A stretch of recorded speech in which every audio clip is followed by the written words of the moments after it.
Hello friends, good morning. मैं आपका दोस्त सुंदर। आज हम बात करेंगे इग्निशन सिस्टम के ऊपर।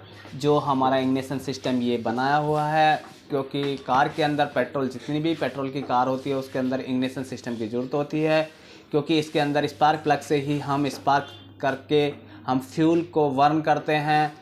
तो उसके बारे में आज हम इग्निशन सिस्टम के बारे में जानेंगे प्रॉपर तरीके से। तो अब हम सीधे इस बोर्ड पे आपको समझाते हैं कि इग्निशन सिस्टम कैसा होता है और ये कैसे काम करता है। तो दोस्तों, ये 12 वोल्ट की बैटरी होती है। 12 वोल्ट की बैटरी से हम स्पार्क प्लग को कैसे चलाते हैं उसके बारे में हम जानेंगे। तो दोस्तों, होता क्या है, एक हमारी कार के अंदर एक पूरा सिस्टम जो इलेक्ट्रिकल सिस्टम होता है वो 12 वोल्ट से चलता है। जो हमारी एक 12 वोल्ट की बैटरी लगी हुई होती है इंजन के आगे। ये बैटरी क्या करती है कि 12 वोल्ट का ही करंट जनरेट करती है। बट हमारे जो इग्निशन सिस्टम को क्या होता है, ज़्यादा करंट की ज़रूरत होती है। उसके लिए हमें क्या करना होता, उसके लिए हम उस सिस्टम को आपको समझाते हैं। तो उसके अंदर होती है एक इग्निशन कॉइल। जो ये एक इग्निशन कॉइल होती है, ये एक ट्रांसफार्मर की तरह काम करती है। जैसे हमने आप बिजली का ट्रांसफार्मर देखा है, एक अपचाई होता है, एक लवर वाला होता है। तो ये हमारा हाई टेंशन वाला है। तो इसमें क्या होता है, ये हमारा इग्निशन कॉइल है जो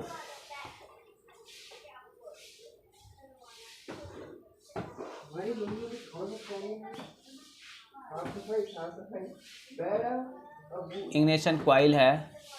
ये इग्निशन कॉइल के अंदर क्या होता है, कैसे कैसे हमारा वोल्टेज जाता है। तो इग्निशन कॉइल के अंदर क्या, दो कॉइल होती है, एक प्राइमरी होती है, एक सेकेंडरी होती है। जिसमें प्राइमरी और सेकेंडरी, जो हमारी एक कॉइल होती है जो प्राइमरी होती है, उसके अंदर क्या होता है, बिल्कुल बारीक वायर होती है। उसके अंदर हम क्या करते हैं, बैटरी की वायर से हम इसमें करंट देते हैं। अब जब इसमें हम करंट देंगे तो इसका दूसरा हिस्सा जो हमारा एक पॉइंट होता है, कॉन्टैक्ट पॉइंट, जिसके अंदर क्या होता है, जब ये तार जाती है तो दूसरे कॉन्टैक्ट पॉइंट पे जब आती है तो ये अर्थ होता है। ये अर्थ होता है। तो क्या होता है दोस्तों, जब ये अर्थ होगा तो हमारा जैसे ही ये अर्थ आएगा, जैसे इसके साथ कॉन्टैक्ट पॉइंट हमारा बार बार करंट को जंप करता रहेगा, अर्थ देता रहेगा। तो क्या होता है, एक इसके ऊपर क्या होगा, यहाँ पे करंट टूटना और जुड़ना होता है। तो क्या पे यहाँ पे करंट हमारा उत्पन्न होगा। जैसे ही हमारा करंट उत्पन्न होता है तो यहाँ से हमारा हाई टेंशन से हमारा करंट बाहर निकलता है। जब हाई टेंशन से करंट बाहर निकलता है तो ये हमारा इंजन के ऊपर एक डिस्ट्रीब्यूटर लगा हुआ होता है। और डिस्ट्रीब्यूटर क्या करता है, ये करंट को डिस्ट्रीब्यूट करता है। अब ये क्या होता है, यहाँ पे हमारा इसी पॉइंट पे एक हमारा कंडेंसर लगा हुआ होता है। कंडेंसर क्या करता है, जब ये कंडेंसर पे एक कंडेंसर लगा होता है तो जब जैसे ही यहाँ करंट जाता है तो ये चार्ज हो जाता है। जब ये चार्ज हो जाता है तो क्या होगा, इस वायर को हमारे को ज़्यादा करंट भेजने की कोशिश करेगा। जो हमारी सेकेंडरी कॉइल है उसको करंट भेजता है। जब ये हमारा ये चार्ज होता ही ये हमारा करंट इसको यहाँ करंट देता है। तो यहाँ से जब हमारा करंट हाई टेंशन में बाहर निकलता है, ये हमारी हाई टेंशन लीड होती है जो हमारी वायर होती है। अब जब से ये हमारा डिस्ट्रीब्यूटर घूम रहा है, इस डिस्ट्रीब्यूटर के अंदर ही हमने एक क्या करता है, कॉन्टैक्ट पॉइंट लगाया हुआ है। कॉन्टैक्ट पॉइंट के पास ही हमने एक कंडेंसर भी लगा दिया जाता है। जैसे कॉन्टैक्ट पॉइंट हमारा डिस्ट्रीब्यूटर जब हमारा घूमता है केम के द्वारा, इंजन की केम के द्वारा, जब केम हमारी घूमती है तो कॉन्टैक्ट पॉइंट के पास आता है। तो कॉन्टैक्ट पॉइंट के पास जाएगा तो इसे खोल देगा।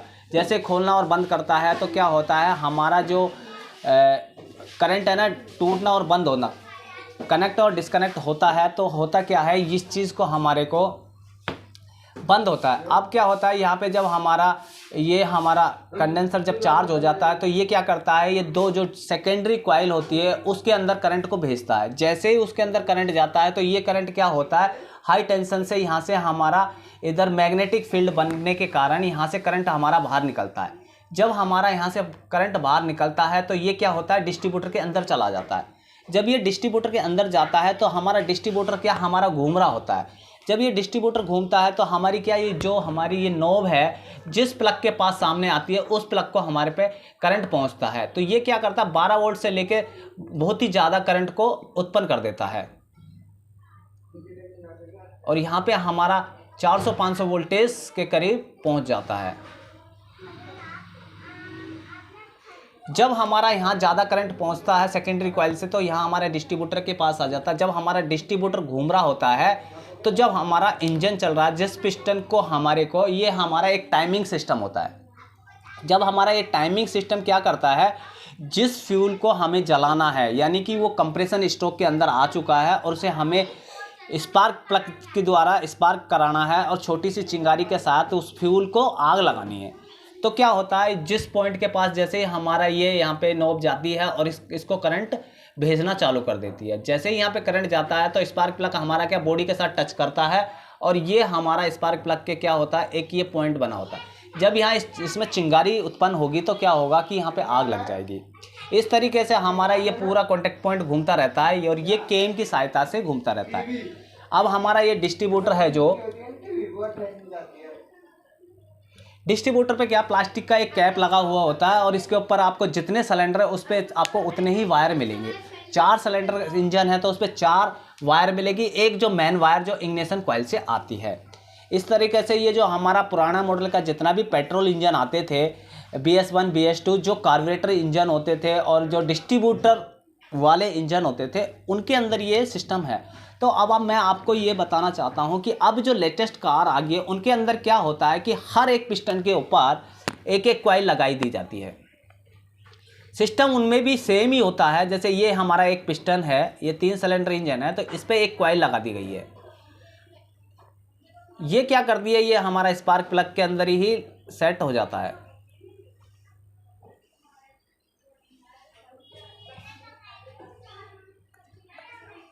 लेकिन इस कॉइल जो इग्निशन कॉइल होती है इसके बारे में हम बात करेंगे। ये यूरो 4 यूरो 3 इंजनों के अंदर आती है, लेकिन यूरो 2 में हमारा जितना भी डिस्ट्रीब्यूटर है उस इंजन के अंदर ये फंडा होता है क्या कि आपका बैटरी से 12 वोल्ट आता है। इग्निशन स्विच हम जब ऑन करते हैं, ऑन करने के बाद में हमारे इग्निशन कॉइल के अंदर करंट जाता है। इग्निशन कॉइल करंट जैसे ही 12 वोल्ट का आता है और जब हमारा कॉन्टैक्ट पॉइंट काम करना चालू करता है तो यहाँ पे करंट हमारा जंप करना चालू कर देता है, करंट आता है और जाता है। तो उस कंडीशन में हमारा क्या, सेकेंडरी कॉइल से हमारा करंट हमारे डिस्ट्रीब्यूटर के पास पहुँच जाता है। जब डिस्ट्रीब्यूटर के पास करंट पहुँच जाता है तो क्या होता है, ये जिस पॉइंट पे हमारा नोब पहुँचती है उसी स्पार्क प्लग को ये स्पार्क करंट देता है। इस हिसाब से हमारा ये इग्निशन सिस्टम काम करता है। अगर हमारा इग्निशन सिस्टम में इलेक्ट्रिकल में फॉल्ट आता है तो आपको क्या करना है, सबसे पहले आपको ये चेक करना है कि आपके इग्निशन कॉइल पे इस पे 12 वोल्ट का करंट आ रहा है या नहीं आ रहा। एक वायर में आपका 12 वोल्ट का आना चाहिए, दूसरे वायर में जब हमारा ये इग्निशन ऑन होता है और जब हमारा डिस्ट्रीब्यूटर, तब करंट आना चाहिए। ये करंट आएगा तो आपकी ये जो प्राइमरी कॉइल है वो आपका काम करना चालू हो गई। अब इसमें होता क्या है, ये पॉइंट कई बार ख़राब हो जाता है, ये जल जाता है, या हमारा यहाँ पे जो कंडेंसर लगा है वो शॉर्ट हो जाता है। जब ये शॉर्ट हो जाएगा तो हमारा क्या होगा, इंजन प्रॉपर तरीके से नहीं चलेगा, इग्निशन सिस्टम काम करना नहीं बंद कर देगा। तो बंद कर देगा तो क्या, हमारा इंजन की स्टार्टिंग की प्रॉब्लम आ जाएगी। तो आपको ये इग्निशन सिस्टम पूरा समझ में आना चाहिए, उस हिसाब से आप कार के अंदर डायग्नोस कर सकते हैं। जब आप इसको प्रॉपर तरीके से डायग्नोस कर लेंगे तो आपकी प्रॉब्लम सॉर्ट आउट हो जाएगी। आपके कई बार क्या होता है, स्पार्क प्लग ख़राब हो जाते हैं, स्पार्क प्लगों पे कार्बन आ जाता है, तो क्या होता है, हमारे इंजन में फायरिंग करना चालू कर देता है, मिसिंग करना चालू कर देता है और एवरेज लो हो जाती है। तो ये भी एक कारण है। और कई बार क्या होता है, जो हमारा डिस्ट्रीब्यूटर का ऊपर का कैप है इसके अंदर हमारे पानी का मॉइस्चर आ जाता है या उसमें कार्बन जम जाता है, तो क्या होता है, प्रॉपर तरीके से करंट को जंप नहीं करा पाता। जब करंट को जंप नहीं करा पाता तो हमारा इग्निशन सिस्टम में प्रॉपर तरीके से सिस्टम काम नहीं करता। तो ये इसके कारण हो सकते हैं। तो आपको जब भी इग्निशन सिस्टम में कोई प्रॉब्लम आ रही है तो आपको ये चीज़ चेक करना होगा कि हमारे इग्निशन सिस्टम की कॉइल हमारी प्रॉपर तरीके से काम कर रही है या नहीं कर रही है, या वो कर रही है तो हमारा डिस्ट्रीब्यूटर में कहीं कार्बन तो नहीं आ गया। उसका कैप आप खोल सकते हैं, 2 पेच होते हैं, पेच खोल के आपका कैप निकाल लीजिए, कैप निकाल के उसे क्लीन कर सकते हैं। और फिर उसके बाद में अगर वहाँ पे आपका सब चीज़ सही है या उसके अंदर आपका पॉइंट ख़राब है या आपका कंडेंसर ख़राब है, उसे भी आप चेक कर सकते हैं। कंडेंसर चेक करने का तरीका भी एक ऐसे ही है जो आप चेक कर सकते हैं, और पॉइंट को आप खोल के चेक कर सकते हैं। जो ब्रेकर पॉइंट होता है उसको पेच की सहायता से खोल के उसे लेकिन एडजस्ट भी करने की एक प्रक्रिया है। अगर उसका प्रॉपर तरीके से एडजस्टमेंट सही नहीं होगा या तो वो प्रॉपर तरीके से खुलेगा नहीं, अगर वो खुलेगा तो क्या होगा, ज़्यादा खुलेगा तो वो प्रॉपर तरीके से हमारा करंट को इधर तक भेजेगा नहीं। जब भेजेगा नहीं तो हमारे यहाँ हाई टेंशन से जो हमारी सेकेंडरी कॉइल है वो प्रॉपर तरीके से मैग्नेटिक जनरेट नहीं कर पाएगा, और मैग्नेटिक जनरेट नहीं करने के कारण हमारे पास यहाँ हाई टेंशन करंट नहीं पहुँच पाएगा। तो इस चीज़ को आपको चेक करना होगा। ये 4-5 आपके पॉइंट है इग्निशन कॉइल के। तो आई होप कि आपको ये मेरी वीडियो अच्छी लगी होगी। अगर आपको मेरी ये वीडियो अच्छी लगी तो आप इसे शेयर कीजिए, सब्सक्राइब कीजिए, लाइक कीजिए और कमेंट करके बताइए कि आपको इसमें क्या अच्छा लगा, जिससे मैं अगली वीडियो में जो नए मॉडल के जितने भी इग्निशन कॉइल आते हैं उनके बारे में बताऊंगा। उनमें कितनी वायर होती है, कौन सी वायर कैसे काम करती है, उसके बारे में हम डिटेल से जानेंगे। तो thank you, wish you wealth.